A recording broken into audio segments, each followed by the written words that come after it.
alustame siis tänast videot niimoodi, et järjekordselt Nissaniga siis alustame tööd ja vaatame, kuidas me need diffrid ja sumpad tagasi saame, nii et let's go! Niisiis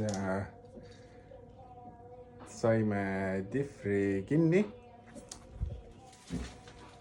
Siin märkmed asjad olid paigas, nüüd on ainult veopõllid, andurid, asjad panna ja siis sumpa veel.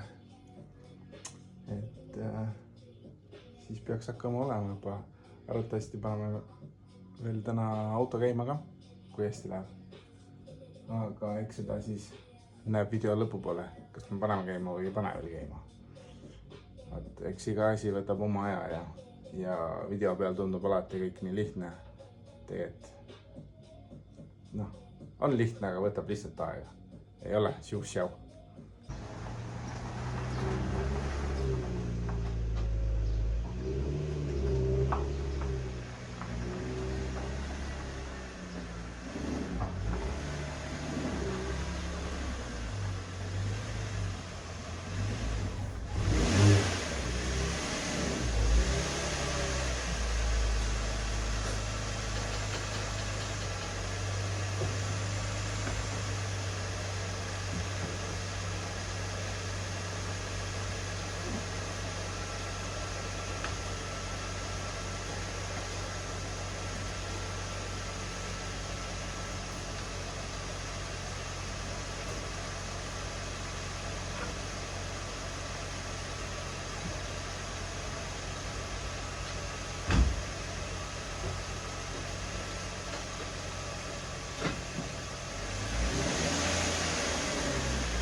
Kuidas siis öelda?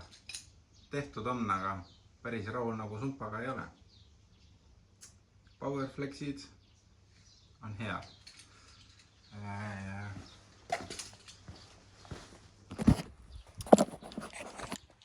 Keegi on ennem selle sumpaga midagi keevitanud ja möllanud.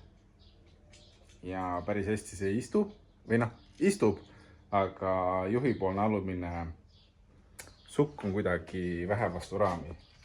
Arvatavasti peaks viima kuhugile keevitaja juurde, kes vähe keevitaks ja lõikaks õige nurga alla. Aga muidu on ju tibents-tobents. Ja vaatame, mis me järgmiseks teeme. Pemm on meil ka praegu ära. Muidu on siin ühe pemmi koht, teise pemmi koht ja rattad on meil olnud seal ääres. Aga Pemmil on vaja siis, kuidas öelda, diagnoosi teha, et endal diagnostika asju ei ole. Nii et teha ei saa seda. Mingi ABS-i värk on seal. Ja mõtlesin, et viia kohe kuhugile töökotta, las vaatavad üle, äkki teevad kohe ära. Siis muidu on see, et vii sinna, siia, tegema. Oleks muidu hea content, aga ma arvan, et contenti saaks iga asjaga teha siin. Et autos on ja tegemist on.